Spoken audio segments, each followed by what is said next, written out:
Muy buenas tardes. Siendo la 1:38, estamos aquí en este momento disponibles para ser útil al tema que se me ha pedido tocar. Pues vamos a hablar acerca de un tema relevante, que es acerca del nombre de nuestro Padre eterno y creador de los cielos y la tierra. Así que pues he pedido, como tú lo sabes, la asesoría del Espíritu de Santidad. Y también de antemano, antes de entrar en detalles sobre este tema, quiero expresar que realmente mi intención no es hacer una agresión de ofensa en cuanto a algún dogma doctrinal, porque no es mi intención herir la fe de ninguna persona. Yo siempre he creído que cuando hay cosas importantísimas como estos temas sobre el nombre del Señor, para mí muchos años ha sido de mucha investigación.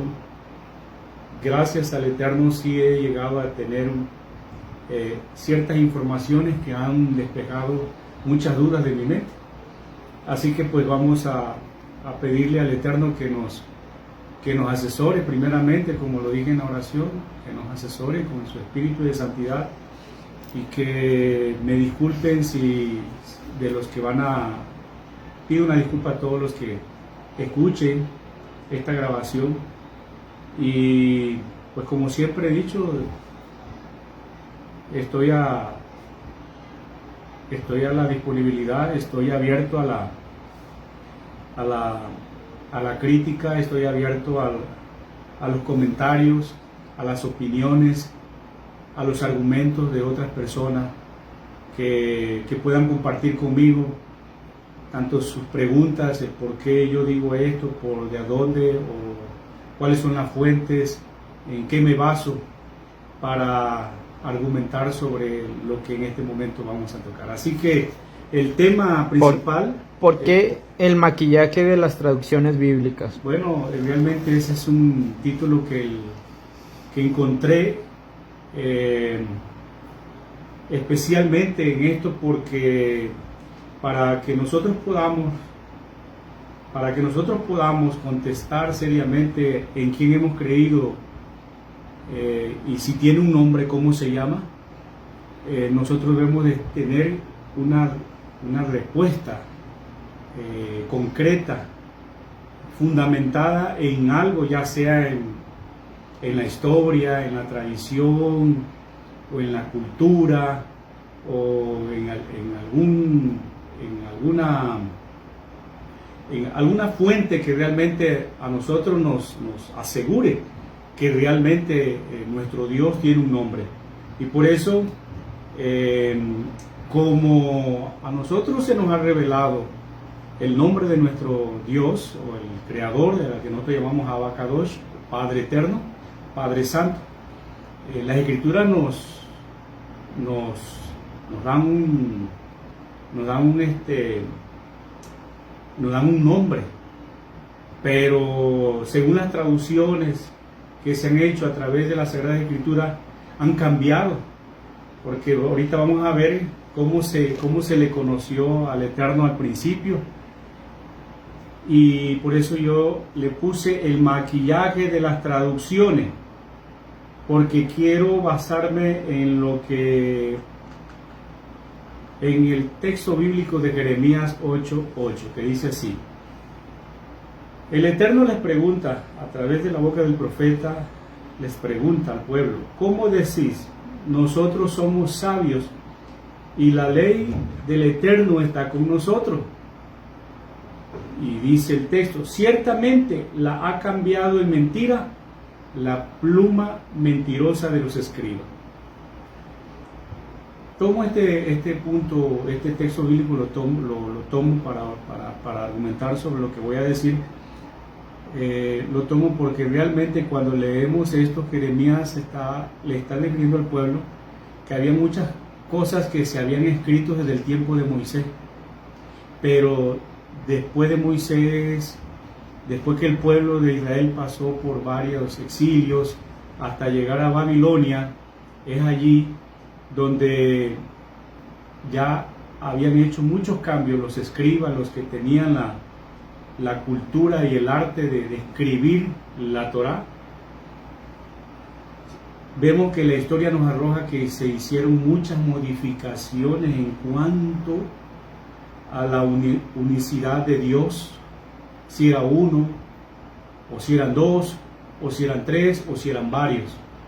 Y cuando nosotros vamos a la Sagrada Escritura, al Antiguo Testamento, nos damos cuenta que allí hay una pluralidad de dioses que también se dieron a conocer con ciertos nombres. Por eso, los escribas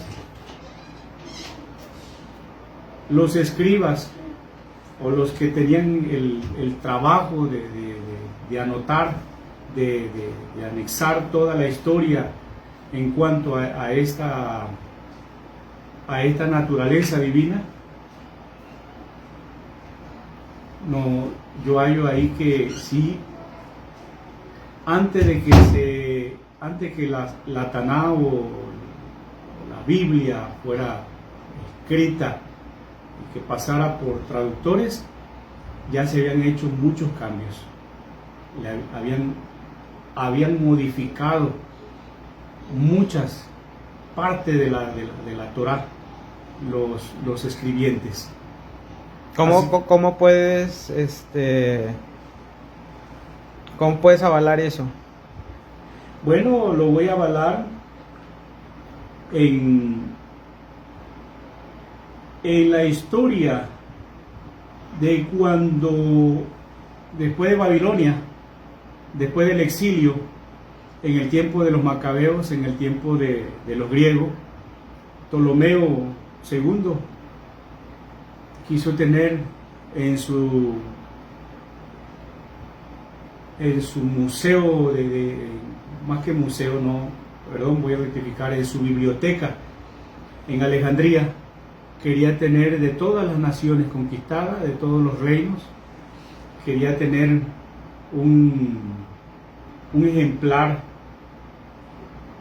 en su biblioteca de los libros sagrados que había en ese tiempo, y pues a él le llamó mucho la atención el querer obtener una Biblia, un libro sagrado, como él conocía que era la Taná o la Torá, en su propio idioma. Y él pues recurrió a los ortodoxos judíos y a los sumos sacerdotes de aquel entonces para que le hicieran un ejemplar de una Sagrada Escritura en el lenguaje griego.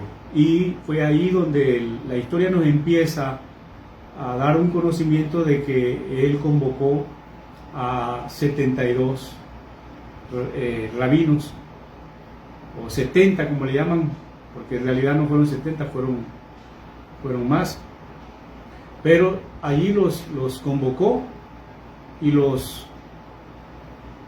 eligió en la isla de Faro. Ahí los convocó en la isla de Faro, y la carta de Arimatea nos da la historia de que ahí se concentraron estos rabinos, estos escribas, y hicieron lo que nosotros conocemos hoy actualmente, la traducción de la Biblia hebrea o paleohebrea a la Septuaginta.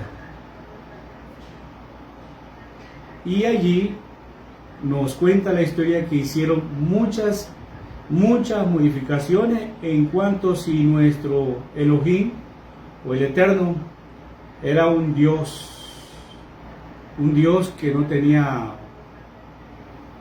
cuerpo, porque las escrituras nos habla de que él tenía manos, tenía pie, tenía oído, tenía ojo, y eso la teología actual, o siempre la teología ha pensado que eso es conocido como antropomorfismo. Y cuando se hizo las traducciones, quisieron maquillar, quisieron hacer que eso no apareciera, porque eso es ese tipo de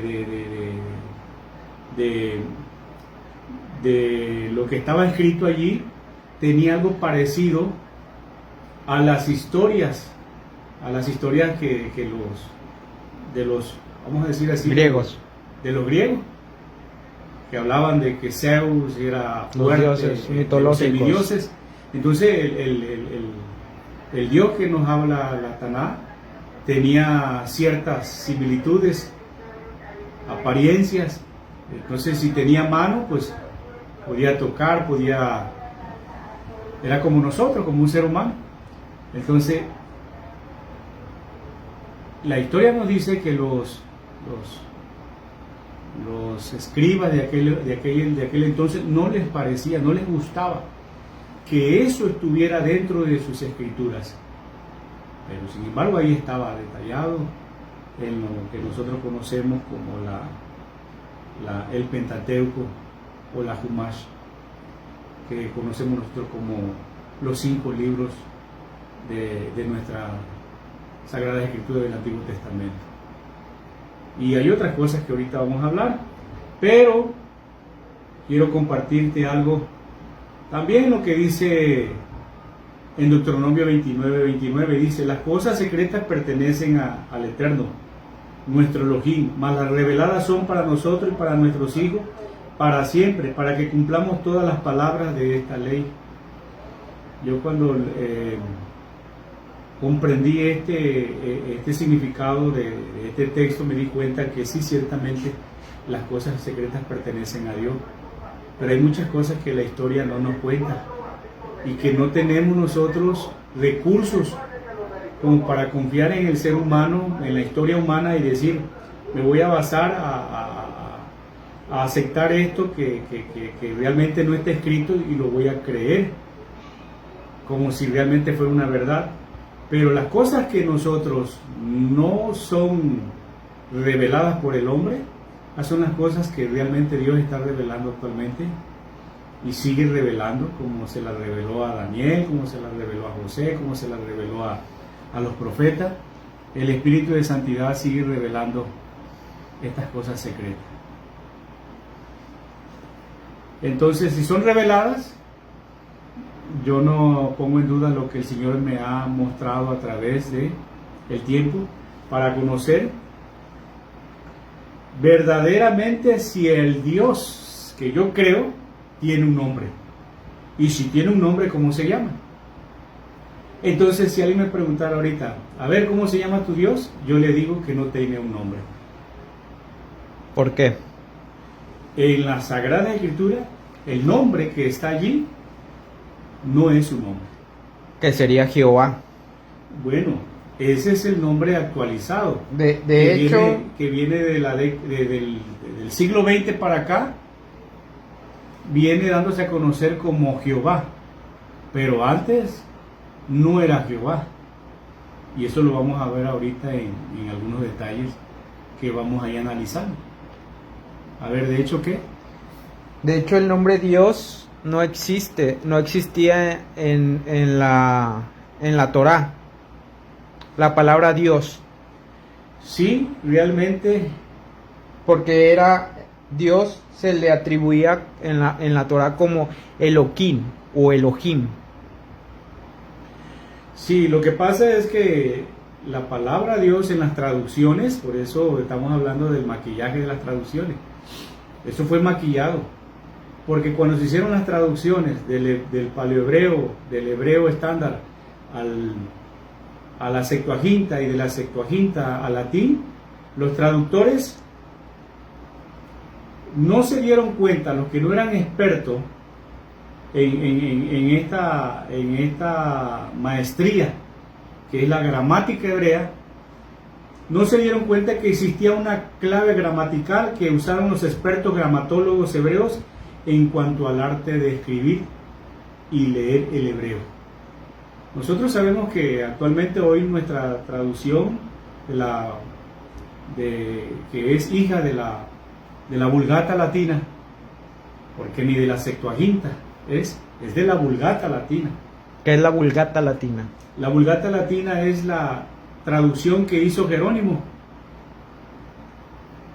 Esa traducción la hizo basándose de la traducción Septuaginta. Pero aquí tenemos que estudiar muy bien en detalle, el buen lector, el que le gusta investigar, tiene que indagar en qué se basó Jerónimo para traducir la Vulgata latina y hacer,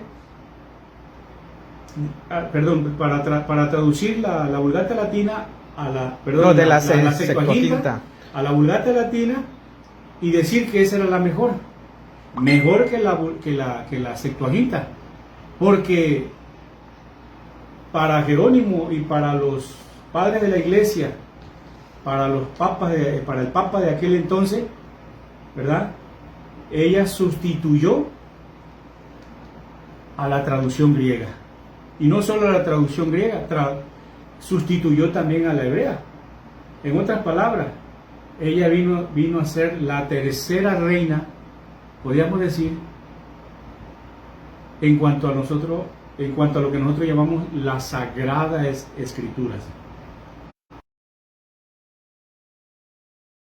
Los 70 escribas que fueron reunidos ahí en la isla del Faro, si conocían ellos realmente cómo se leían, ya que la hebrea, la Sagrada Escritura hebrea, carecía de vocales, eran puras consonantes y se leía de derecha a izquierda, no tenían acento, no tenían signo de interrogación, eso ya lo saben mucho. Hoy actualmente esa información está en varios, en cuanto a la Sagrada Escritura. Entonces ellos no conocían, y hubieron grandes historiadores como Josefo, Flavio Josefo, no recuerdo ahorita otro gran escritor muy conocido que también era hebreo, era judío. Ellos dejaron datos de que cuando los judíos fueron exiliados de su tierra en el año 139 después de Cristo, los despojaron de sus sinagogas, los sacaron de su tierra, y los gentiles que se cristianizaron, ¿sí? que se hicieron al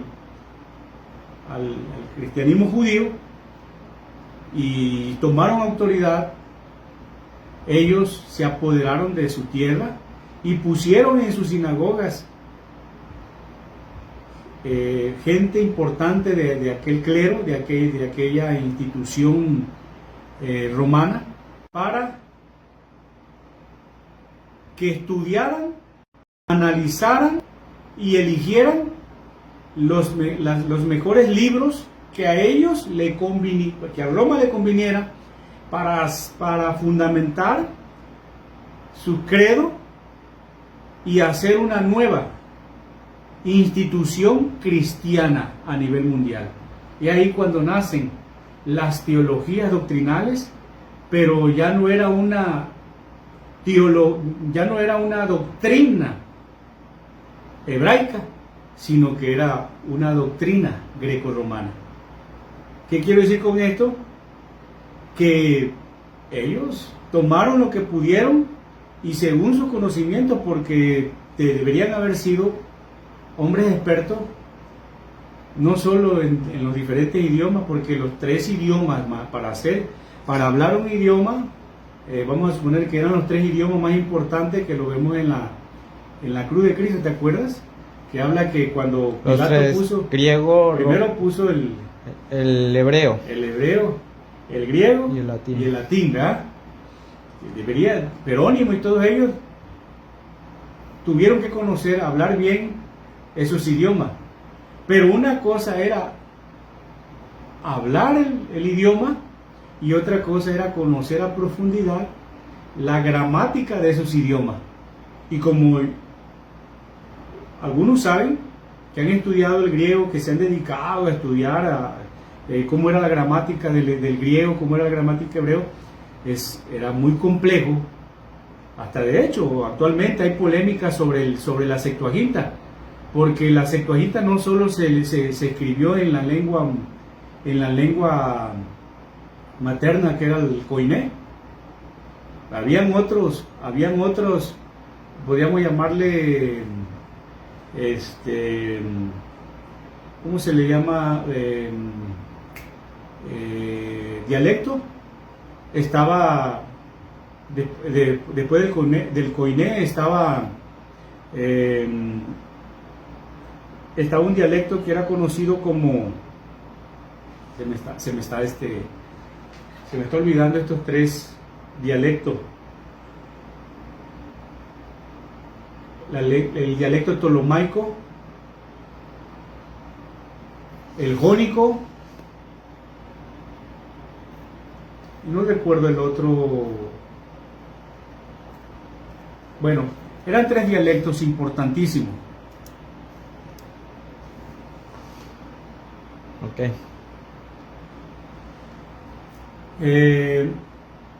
El ptolomaico y el jónico, el dialecto ático,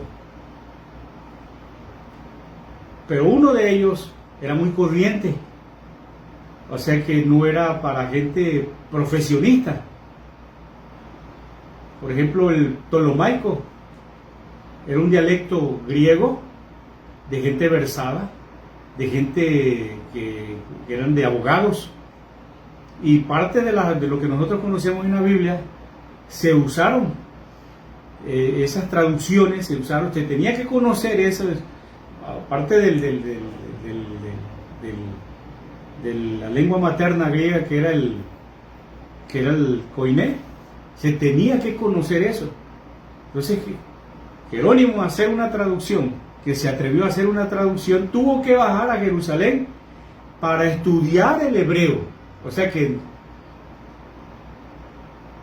¿cuántos años? Yo me pregunto, ¿cuántos años le llevó a Jerónimo? ¿O cuántos años cree usted que le es suficiente a un traductor ir a Estados Unidos y aprender las escrituras, cómo se escribe el inglés? Yo sé que se lleva muchos años, porque el inglés tiene sus cambios y se han modificado. Igual aquí nosotros, el español, se han modificado, la lengua española se ha actualizado. Entonces yo considero que cuando se hicieron esas traducciones, Jerónimo no conocía la clave gramatical en cuanto al arte de escribir y leer el hebreo, que era la forma o la clave de conocer. Cuando tú leías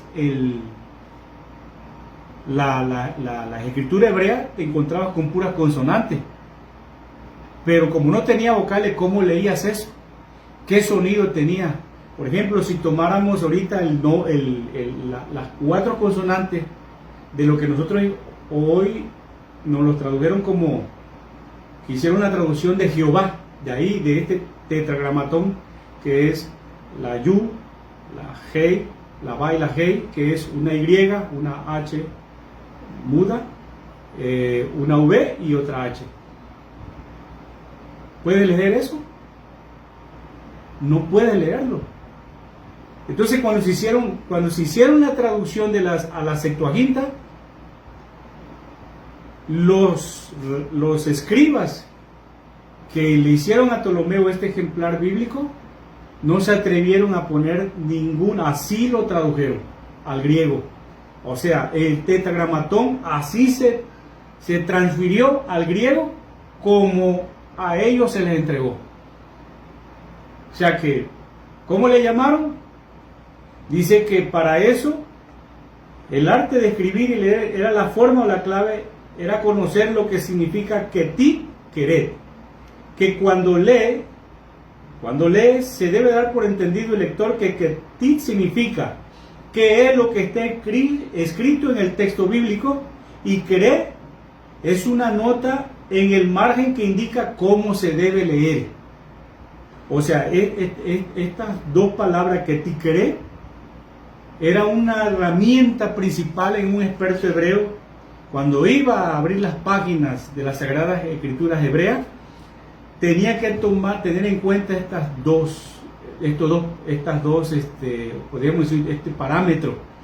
¿Qué es lo que está escrito en el texto bíblico? Entender saber qué es lo que está escrito ahí, pero lo que está escrito ahí no se va a leer como está escrito ahí, sino que se debe entender cómo ellos conocían el arte de esas consonantes. No sé si me están a entender. Por ejemplo, esta forma fue incluida en la traducción masorética Septuaginta, o sea que los Masoretes. los rabinos que fueron ahí maestros en este arte, los escribas que fueron en este arte, dijeron ellos, vamos a poner estos candaditos. Y esto me recuerda a una historia que nos habla acerca de la Mishnah, que es la segunda ley oral, que es la segunda Torah. Esa segunda Torah oral no se escribía, el maestro tenía que enseñársela, repetírsela al discípulo, y el discípulo tenía que memorizar eso, siempre memorizar eso, porque no se podía escribir. ¿Con qué fin lo hicieron? Lo hicieron con el fin de que ellos sabían que en el proceso que ellos vivían de conquista de otras naciones, que siempre venían conquistadores en contra de ellos, ellos decían, tenemos que cuidar, velar por nuestras sagradas escrituras. Y lo mejor para poder nosotros, si algún día somos llevados a una diáspora, a un exilio, nos podrán quitar todo. Y realmente, ¿cuántos libros no se perdieron? ¿Cuántos libros sagrados no se quemaron antes y después del último exilio, que fue en el año 139 después de Cristo? Se destruyeron grandes ejemplares, como fueron pergaminos importantes de libros sagrados que otros traductores judíos escribieron en cuanto a la fe de nuestro Padre, de nuestra divinidad, de nuestra creencia en la suprema divinidad del Eterno. Entonces ellos dijeron, tenemos que hacer, ellos y sabiamente pensaron en memorizar estas cosas, y así lo hicieron. Y es tan importante pensar que también los rabinos dijeron, vamos a hacer esto, vamos a hacer la traducción, pero se tendrá que resguardar lo que está escrito. Ellos sabían bien que no podían modificar nada, cambiar nada, pero sin embargo con el tiempo sí se modificaron muchas cosas. ¿Tienes alguna otra pregunta sobre esto? No, continúa. Bueno, en cuanto a ketit y keret, quiere decir, se escribe así, pero se lee así. Entonces, si Jerónimo, si Erasmo de Rotterdam, si Lutero, si Casidro de Reina, todos esos traductores, porque son muchos, podríamos hablar mucho de ellos, cuando hicieron sus traducciones, mi pregunta sería, ¿conocían esta forma, esta clave gramatical para entender qué es lo que estaban viendo y cómo se leía aquello que estaban viendo? Ellos tenían que conocer cómo se pronunciaba. Por ejemplo, tu nombre Víctor, ¿ah? Víctor, sin vocales, ¿cómo se pronuncia? V-I-C-T-O-R. ¿Cómo? V-I-C-T-O-R. No. V. I. No lleva la I porque es una vocal. Ah, ok. Es B, C y T y R. Ah, ok. B, C, T, R. Vamos a poner Víctor, ¿no? Así. Si nosotros usáramos esa forma gramatical hebrea antigua, que era el paleohebreo, solo vendrían tus consonantes, pero las vocales no. Y ellos, como conocían el arte, sabían qué era lo que eran esas letras que deberían de ir entre estas consonantes para que tuviera una pronunciación como una oración, o un título, o un sujeto, o un predicado, que hoy nosotros conocemos según nuestra lengua española, nuestra gramática española. Pero ellos no usaban eso, solo era puro consonante, leían lo puro consonante. Y las vocales, ¿dónde quedaban? A lo que nosotros llamamos vocales, porque déjame decirte que el paleohebreo, el hebreo estándar, no carecía de vocales, tenía sus vocales. Hoy actualmente ya sabemos que sí tiene sus vocales. Y hay como 4 letras aproximadamente. Una de ellas es el Aleph, la Ba,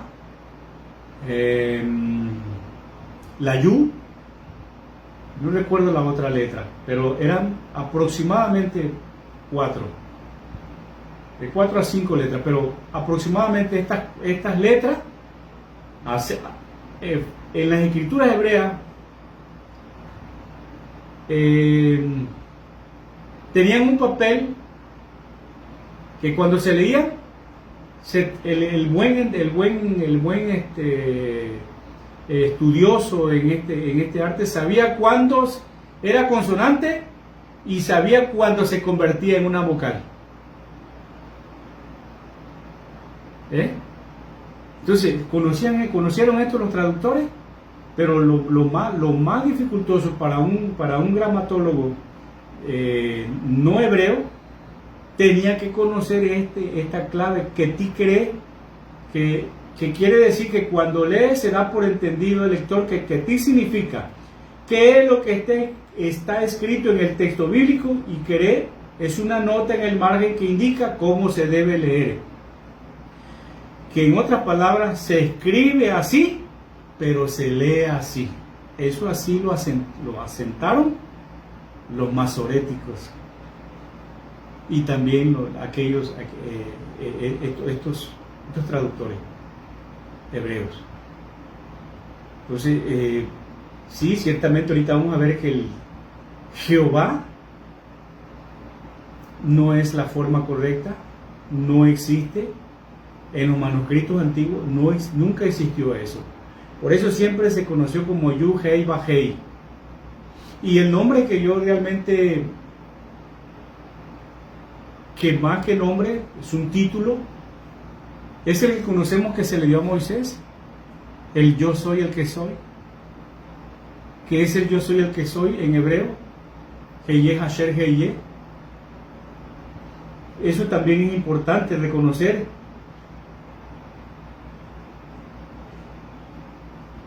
Que el Eterno quiso decir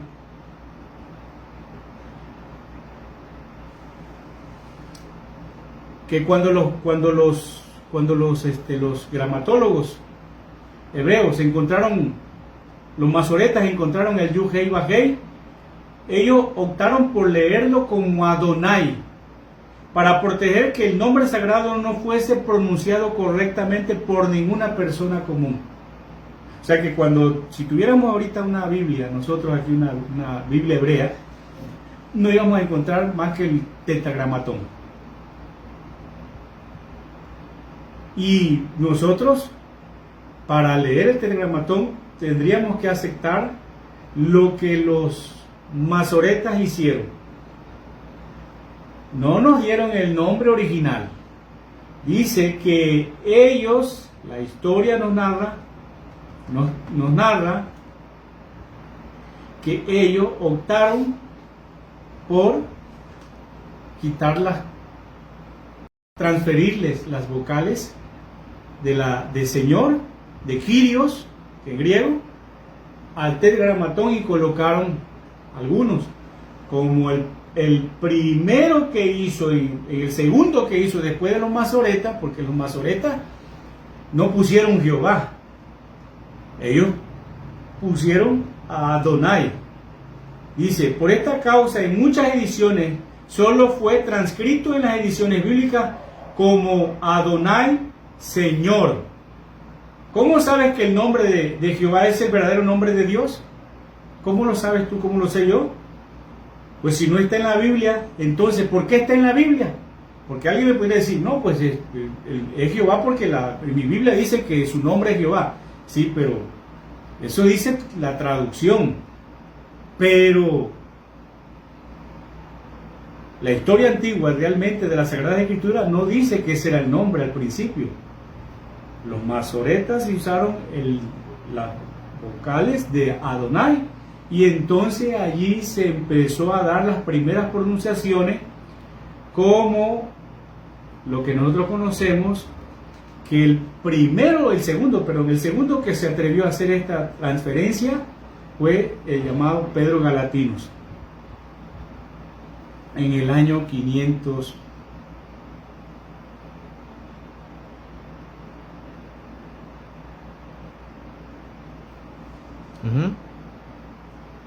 Pedro Galatinos, 520 después de Cristo.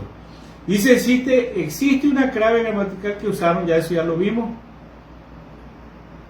que Pedro Galatinos, cuando encontró el texto masorético que nosotros conocemos como la Septuaginta, quiso traducir el tetragramatón a esta lengua que nosotros conocemos hoy como la lengua. La tradujo en lengua, la tradujo así. Cuando coloca él las consonantes, lee así: Yehowa, Yehowa, I-E-H-O-U-A.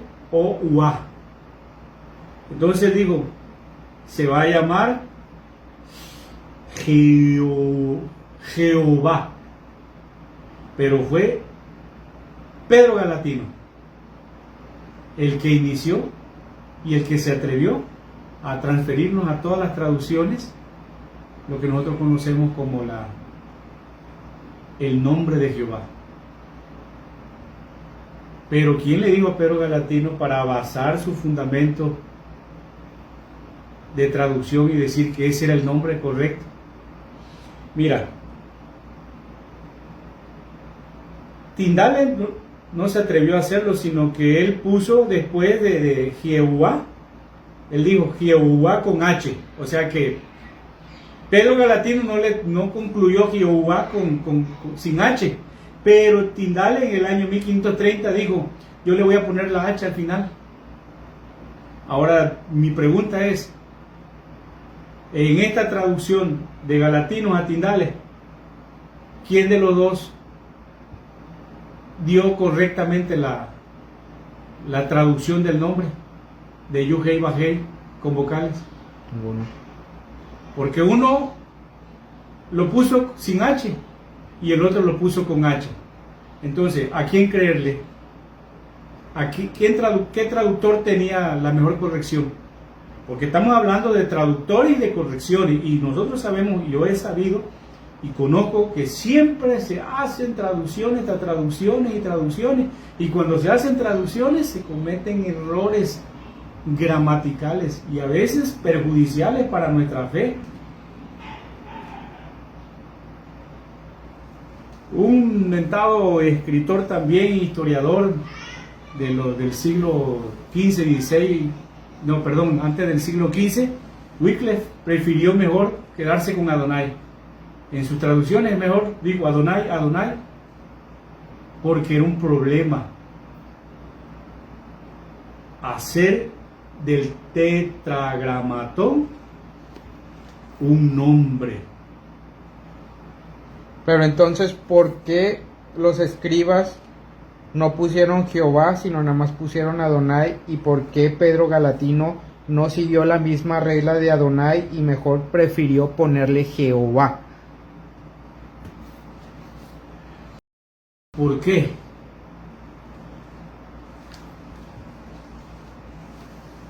Porque realmente ellos querían ponerle a su Dios un nombre. Porque todos los demás dioses que se conocía en el tiempo de cuando se presumía que imperio tenía poder sobre hacer globalmente un imperio, no solo en historia, no solo cuando un imperio se alzaba sobre todas las demás naciones, este imperio iba a imponer su cultura, su religión, ¿verdad? Su política, porque él era el imperio universal. ¿Qué fue lo que quiso también hacer en el tiempo de los macabeos los Alejandro el Grande, que quiso hacer un imperio, una cultura global, que actualmente funcionó, porque sí helenizó a todo el mundo, hasta el día de hoy. Nosotros, y también los romanos, fuimos helenizados, porque todo nuestro alfabeto, toda nuestra filosofía está basada mayormente en lo que es la cultura griega. Y ahorita nos vamos a dar cuenta. Los griegos presumían tener sus propios dioses, y cada uno tenía sus dioses. Estaba Alá, estaba Anubis, estaba Suez, Cíbeles, Zeus, Apolo, Afrodita, Inti, Odín, Júpiter, Artemisa, Atenea, Dionisio. O sea, cada quien tenía los griegos, Cada los nación, nórdicos. cada tenía su dios, y lo tenían por nombre. Pero lo que los judíos, los gentiles, donde cuando ellos robaron, cuando les quitaron todas las cosas a los judíos, sus propiedades, sus historias, su religión, todo, se lo modificaron. Ellos dijeron, bueno, aquí no encontramos un nombre de este Dios. Y bien, los griegos tampoco pudieron encontrar, aún en la Septuaginta nunca encontraron los griegos, porque hubieron muchos griegos desde el tiempo del exilio en Babilonia. Después del exilio, los griegos en el tiempo de los macabeos, y Ptolomeo nunca encontró un nombre. Refiriéndonos a lo que estás diciendo, que los griegos, refiriéndonos a la Biblia, donde habla del Dios no conocido, que decía, sí, podemos es entrar en el tiempo del apóstol Pablo. o sea, ya en ese tiempo los griegos ya conocían a ese Dios, pero no sabían su nombre. ¿Por qué los griegos no le pusieron nombre? Porque si ellos ya ponían nombres. Aquí está la respuesta. Los griegos eran muy versados, más versados que los romanos. Nosotros sabemos que los hebreos eran versados, y de hecho, aunque el judaísmo, el judío después de Moisés, la casa de Judá fue cautiva por Babilonia también, pero llegaron los persas y fueron sometidos a los persas, y después llegaron los griegos y fueron sometidos a los griegos. Estas naciones, ¿verdad?, helenizaron a muchos judíos, porque los judíos fueron cautivos. O sea, por los judíos se helenizaron, y ellos tuvieron tanto escuela de los griegos, como también ellos fueron aportadores de su conocimiento a los griegos. Porque los griegos en ese tiempo les interesaba conocer cualquier historia, cómo era la cultura de esas naciones que ellos conquistaban. Uh-huh. Entonces, en el siglo II antes de Cristo, ¿verdad?, desde el tercero antes de Cristo, ya los judíos habían sido judíos, se habían hecho griegos.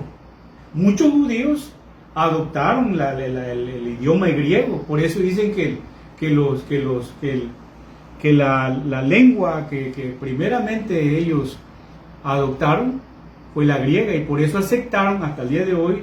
He escuchado que y he leído que en la fiesta de Hanukkah se lee cierta parte de la Sagrada Escritura en hebreo, pero hay otras escrituras que también estaban en griego, ¿verdad? Bueno, yo considero que realmente fue una transición de ambos pueblos, hebreos y griegos.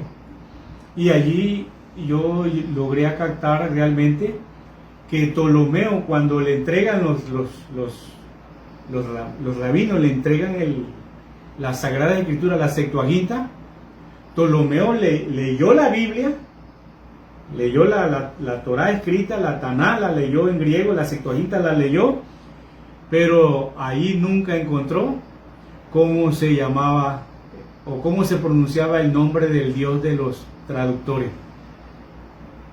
Imagino que probablemente le podía haber preguntado a Ptolomeo, bueno, ¿y aquí cómo se llama su Dios? Ellos le han de haber dicho Adonai.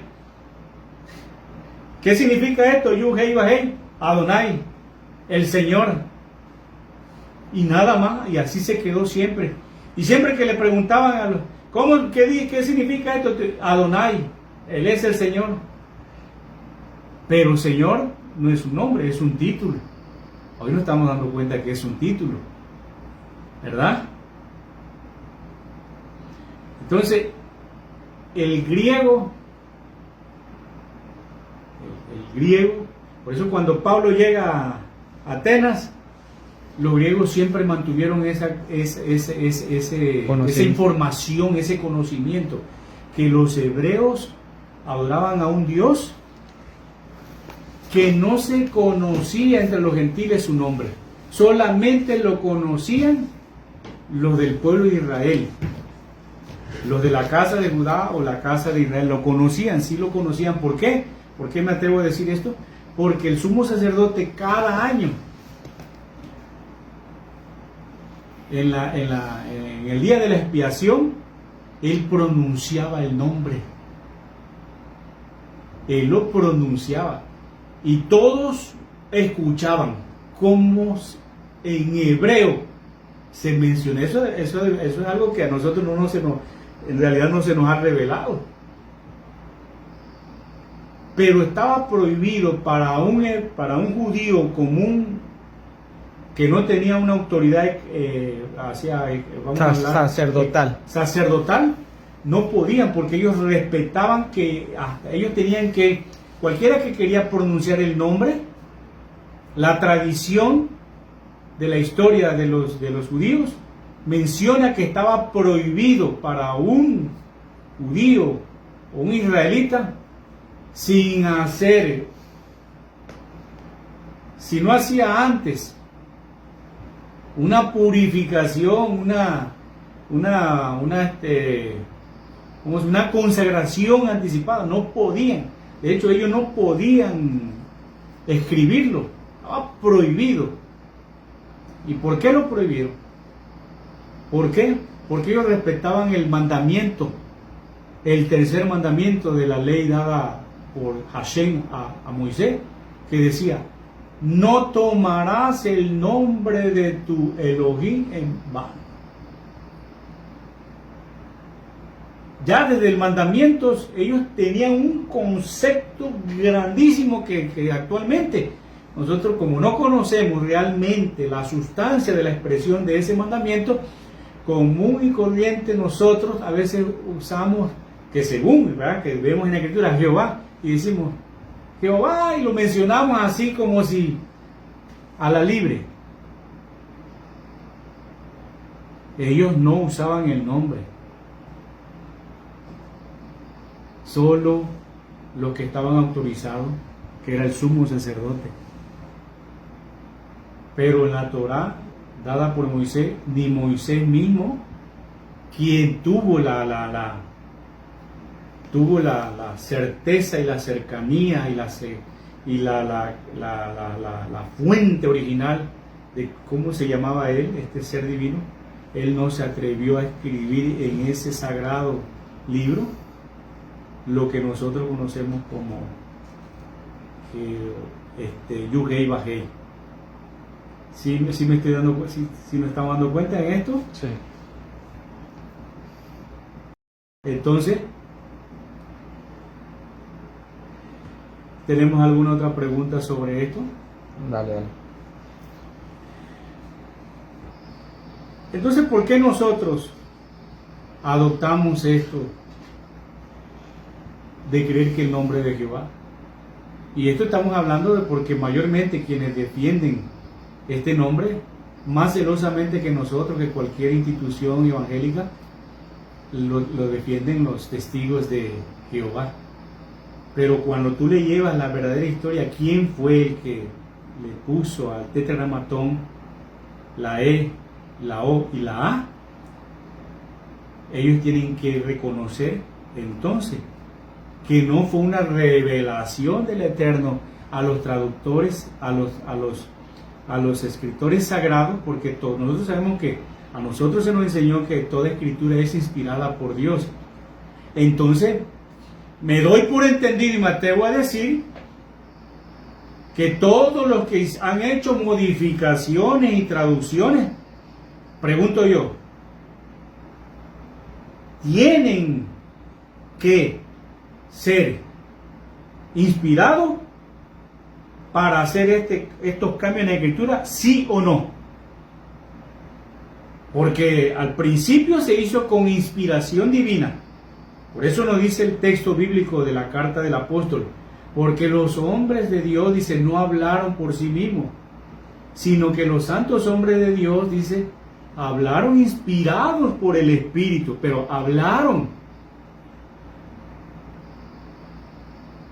Nos dice de hablar. Y si escribieron, porque el texto dice así, dicen, hablaron la palabra, dice el texto, vamos a leer lo que nos narra esta parte de la Sagrada Escritura. Déjame.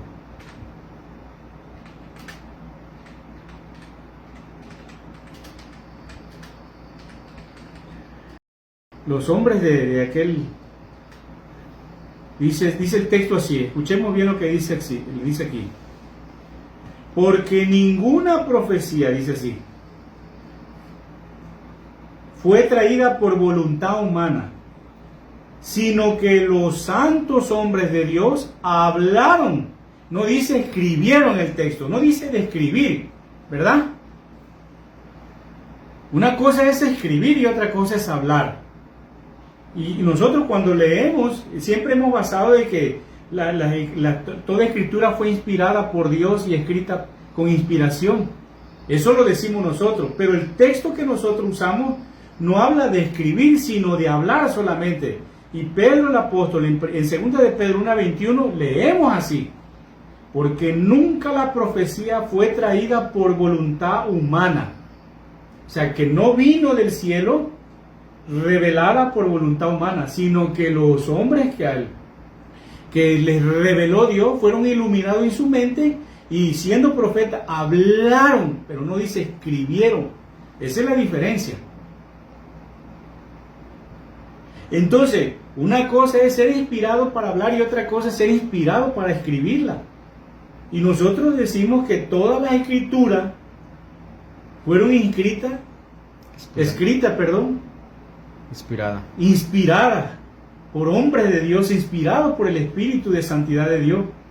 Pero en realidad la pregunta es, ya nos dimos cuenta, ya investigamos que realmente todos los que escribieron porciones bíblicas de la historia, de lo que nosotros llamamos la historia hebrea, la Biblia hebrea, fueron inspirados.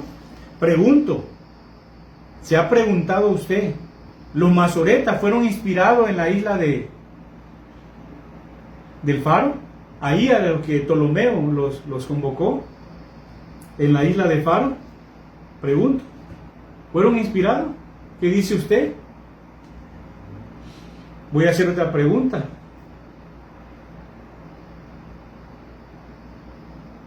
Los que hicieron la Mishnah, que hicieron la Torah oral, ¿fueron inspirados por Dios? Que es la segunda Torah no escrita y que se escribió ya casi en el 3er siglo después de Cristo por Rabí Yehudá, que era un príncipe de Israel, un gran rabino. Dijo, Moisés no dio la Torah escrita, pero las enseñanzas que no se le dieron a Moisés por escrito, o que Moisés no la dio por escrito, nos las enseñaron nuestros padres, nuestros maestros, oralmente. Y esas son las cosas que no se escribían. Por ejemplo, el sembrar una semilla, habían otras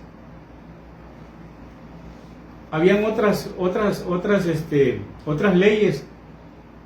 ¿Cómo se debería de hacer? ¿Qué no se debería de hacer? En cómo hacer esto y cómo no hacer esto.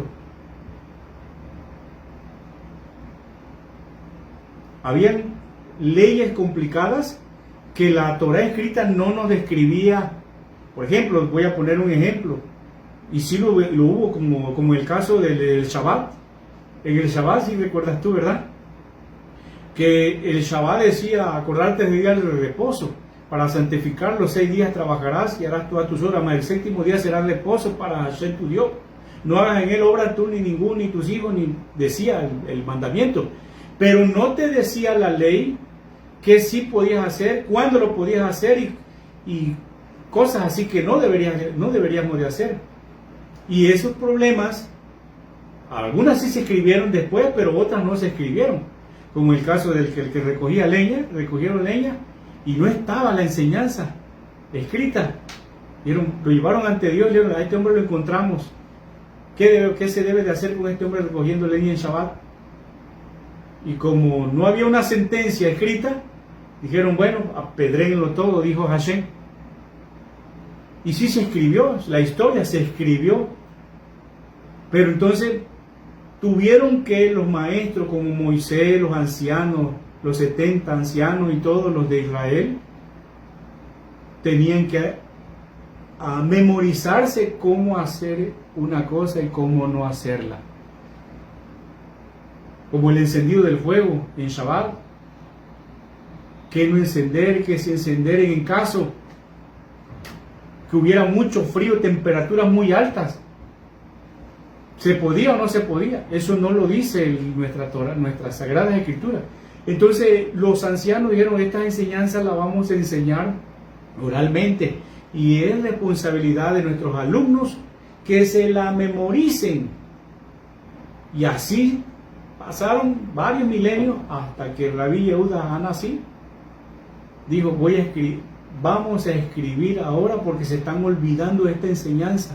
Y los convocó en una ocasión a los expertos en esta memorización, que se le llama Amoraí, eran memorizadores, y Tanaítas, que eran memorizadores, expertos en la escritura. Los convocó en un cierto lugar y él recopiló todas esas enseñanzas de la Torah escrita y le llamó la Mishnah, que es la ley oral, que significa la segunda ley. Pero la Mishnah no viene en la Biblia que nosotros tenemos actual. No, claro que no, es lo que yo estoy te estoy compartiendo. Eso es de la cultura judía. De la cultura judía. Ok, pero no de la cristiana, la que nosotros No, la cristiana no tenía eso. ¿Y cómo le hacemos nosotros para poder, supongamos, hoy sabemos en este tiempo que si hace frío pues prendes un calentador, pero en el tiempo cuando no existía el calentador y ya existía el cristiano, ¿qué hacía? ¿Se moría de frío o podía prender ahí la leña en su... ¿Cómo ellos pudieron entender esa ley de no prender fuego en Shabbat? Bueno, como el cristiano, o sea, saliéndonos de las raíces judías, cómo el cristiano en ese tiempo podía distinguir si no sabían la ley oral, o ya se sabía la ley oral el cristiano. Estamos hablando del cristiano de hoy en día, el evangélico, el pentecostés, las diferentes denominaciones. ¿Cómo nos basamos nosotros en eso? Para poder nosotros decidir, ok, estamos pasando frío, vamos a retomarnos en un siglo más antiguo cuando todavía la electricidad no servía, no existía, perdón, y tenías que usar tu leña, tu chimenea. Pero si la Biblia, supongamos, si ya había una traducción de la Biblia, hablando ya del cristianismo, saliéndonos del judío nuevamente, nosotros ya teníamos la Biblia, pero en la Biblia te decía que no puedes prender fuego. ¿Eso viene en la Biblia? Dice, no encenderéis fuego en toda vuestra morada. Ok, estamos en bajas temperaturas. ¿Qué hacía el cristiano? No prendía el fuego. Pero si en la Mishnah, si ellos podían prenderlo cuando pasaban a algo así tan crítico. Esos temas son los que nuestras Biblias no están escritos ahí, esa enseñanza. Es por eso que los grandes maestros después de Moisés, ellos de Moisés entendieron qué se podía hacer y qué no se podía hacer en cuanto a un estatuto, un mandamiento de esa ley. Pero en la Mishnah. En la Mishnah sí viene, ahí viene todo. Por eso todo buen estudiante en esta materia, si quiere llegar a entender realmente nuestra fe en cuanto a lo que nosotros tenemos como ahorita, si alguien me pregunta, ¿cómo se llama tu Dios? Y yo le preguntara a alguien, ¿cómo se llama tu Dios? Y él me dice, ¿sabes qué te van a decir? Dios. Me van a decir Jehová. Va a decir, se llama Jehová. Y yo le voy a decir, oye, pero ¿a dónde? ¿Quién te dijo que se llama? No, la Biblia. No. Y entonces, ¿por qué? Ok, en la Biblia viene Dios y viene Jehová. Ajá. Porque vienen dos nombres. ¿Dios qué es? Dios, la palabra Dios viene de Deus. Ajá. Y que sabemos que es una traducción de lo que nosotros conocemos según la gramática griega, viene de Zeus. Del griego. Entonces, Del griego. el Dios viene del griego. Del griego. Deus. Zeus. Ok. Si ya existía, porque en la Biblia, en la Biblia que tenemos hoy actual, hablando de cualquier versión, porque ya es la Biblia habla hoy, bla bla bla, vienen ya versiones más nuevas, sigue apareciendo la palabra Dios y la palabra Jehová. Si supongamos que en realidad su nombre fuera Jehová, ¿por qué pusieron Dios? Porque hoy hablamos, yo tengo un Dios. ¿Cómo se llama tu Dios? Entonces Dios no es un nombre, es un título. Es un título. Y entonces a Jehová sí le estaban atribuyendo un verdadero nombre, pero en realidad no existe ese nombre tal como se los enseñaron a los discípulos, porque los discípulos de Jesús sí sabían el verdadero nombre, pero en el Nuevo Testamento nunca narran ellos, nunca mencionan el nombre del Eterno. Mira, la palabra Dios proviene del latín Deus, Ajá. que a su vez viene del griego Zeus, quien en su mitología era el dios de los dioses. Y la palabra Zeus cambió a Deus y después a Dios. Deus tiene la misma raíz indoeuropea, digeu, que día, y significa sol o brillante. Esa es la etimología de lo que nosotros tenemos en nuestra Biblia. Dios. ¿Te das cuenta? Pero cuando nosotros vamos a revisar los manuscritos antiguos, no viene esta palabra. Viene Elohim. Elohim, es correcto. Entonces, ¿te das cuenta? Que en las traducciones se maquillaron, se han venido maquillando, se han venido cambiando. En las revisiones se han dicho esto sí, esto no, y lo maquillamos con otra cosa. Por ejemplo, aquí maquillaron a Deus con Dios, pero no era Dios para el griego. Zeus es la raíz de Deus y Deus es la raíz de Dios. Y nosotros, así se nos enseñó y así lo adoptamos. Y rectifico ahorita una memoria, a veces como todos, por eso pido una disculpa. Pido una disculpa porque realmente a veces en mi emoción se me olvidan algunas cosas. Y decía que al principio aproximadamente eran 72, pero no eran 71, la Septuaginta. Entonces en la Septuaginta de los 72, de los 71 los rabinos que fueron convocados, ellos no tenían, la Septuaginta no tenía la palabra Dios, ni Deus. Se debería haber leído en griego: en el principio Deus hizo los cielos y la tierra, ¿verdad? En griego. Si nosotros tuviéramos la Septuaginta en hebreo y en el griego, deberían de ser lo mismo. Pero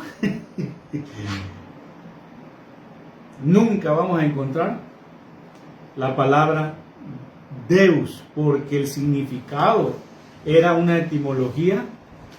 Esa palabra era una etimología de una gramática griega. Y nosotros conocemos que los hebreos eran expertos y nunca encontraron a Deus, ni encontraron a Kyrios, ni encontraron en latín, ¿cómo se llama este otro Dios? Otra deidad. Otra deidad. Era Kyrios en griego, Dominus en latín y Deus en griego también. ¿Te das cuenta? Entonces, pero ahí nosotros tenemos en el principio Dios, pero en los textos hebreos viene el tetragramatón. En el principio los Elohim. ¿Los Elohim? Elohim. O Elohim. Bueno, sobre eso quisiera... O eso sería otro tema. Es otro tema. Sí, porque nos vamos a desviar. Porque en lo que yo he estado analizando en las Sagradas Escrituras, no encontramos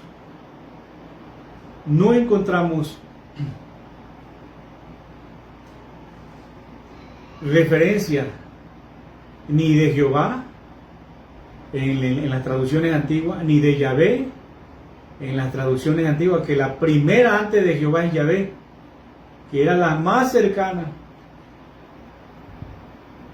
Yahvé. Entonces es por eso que hoy escuchamos que muchos judíos mesiánicos optaron por mejor llamarle Elohá o Elohim cuando nos referimos a él, porque ¿qué significa esto? En realidad tiene un significado muy amplio. Podríamos decir, él es el Señor de los ejércitos, el supremo Dios de todos los ejércitos. Cuando Elohim se refiere, esta palabra define totalmente la entidad del ser supremo de todos aquellos que llaman dioses aquí en la tierra. O sea, estamos utilizando el Dios porque es la forma en que nos representaron una deidad, un ser supremo. Entonces por eso nos referimos como Dios, pero entendemos que en realidad esa palabra Dios en el antiguo, o hablando en las lenguas antiguas, nunca existió esa frase o esa palabra. Realmente, por eso la pluma mentirosa. ¿Puedes citar nuevamente ese versículo? Jeremías 8:8. Jeremías 8:8, ahí se encuentra lo que nosotros llamamos, y no estoy hablando nada más de los escribas, como nos habla aquí el texto bíblico. Necesito que cites ese versículo para hacerte esta pregunta. ¿Cómo decir nosotros somos sabios y la ley de Yahvé está con nosotros? Pregunta.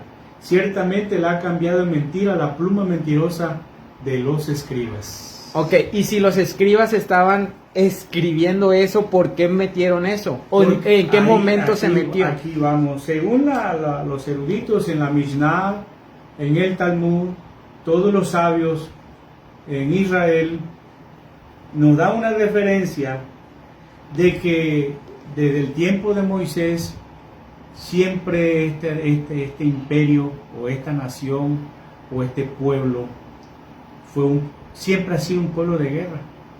Hasta el día de hoy Israel Es un pueblo de guerra, es una nación de guerra. Entonces ellos tienen una inteligencia que la vemos, están dotados de una virtud, una virtud de memorización, que ellos, toda la Torá, todas las consonantes, todas las letras consonantes que formaban los 5 libros de Moisés, ellos la memorizaron. ¿Con qué fin? ¿Por qué lo hicieron así? Porque siempre estaban al principio en problemas de exilio. Por si algún día somos llevados a tal lugar y nos destruyen todos nuestros tesoros, nosotros vamos a conservarlo en la memoria. Nos lo van a quemar, nos lo van a sepultar, nos lo van a romper, van a hacer lo que quieran, nos lo van a modificar, pero nosotros tendremos el original, no escrito, sino en la memoria. O sea, ellos tenían su USB. Es que de hecho Dios le había dicho que cuando leyeran la Biblia lo tenían que guardar en su mente. Y de hecho Dios así lo dice: no la voy a escribir, no la van a escribir, ni se las voy a dar por escrita, se las voy a dar en la memoria. ¿Y en la memoria de qué? De nuestro corazón. Porque las escribiré en sus corazones. Y dice, sus corazones. Nosotros tenemos 2 corazones. Una en el cerebro y otra aquí en nuestro pecho. Y las 2 están en común acuerdo. Fíjate cómo Dios dice, Dios es sabio, siempre dice que 2 son mejor que 1. Por eso en el mandamiento es: amarás a Dios de toda tu mente, y incluye el corazón, y de todo tu corazón. Y las voy a escribir ahí, mis leyes. No dice mi ley, no está hablando nada más de los 10 mandamientos, mis leyes. Entonces todas las leyes que tú puedas leer en el libro de Éxodo, en el libro de Génesis, en el libro de Deuteronomio, en el libro de Números, todas esas leyes las vamos a llegar a nosotros, vamos a tener una inspiración divina, vamos a ser dotados de un poder divino que va a capacitar nuestro cerebro, nuestro corazón, para llegar a ser, para tener una recepción de memoria brillante. ¿Qué significa esto? Que nosotros vamos a leer la palabra de Dios sin necesidad de una plataforma como es el internet, o una laptop, o un celular, o una tablet. Ya no va a ser nada de eso, todo lo vamos a tener aquí, mira. Si ellos lograron obtener, los niños, mira, hay un testimonio, y lo tengo aquí en escrito en la historia, que Jerónimo, el de la Vulgata Latina, cuando llegó a estudiar el hebreo a Jerusalén, a la ciudad, se maravilló que los niños recitaban la Torá de memoria. Y estamos hablando de niños, de un niño ya de 13 años.